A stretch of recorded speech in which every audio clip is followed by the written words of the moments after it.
же в мультике показано, что они сначала в игру играют.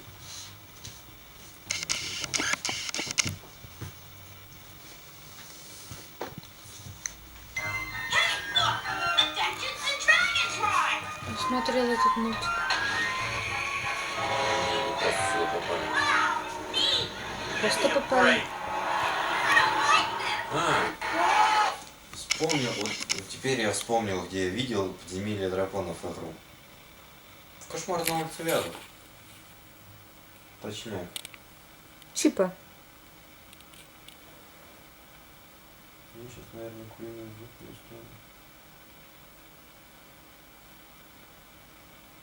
Чипа, погавкой.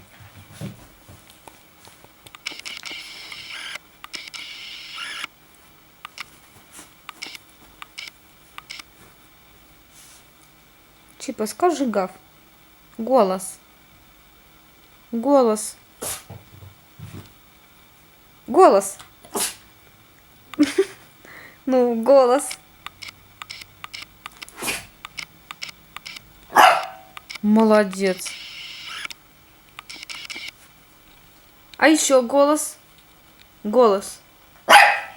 Умница моя. Умница.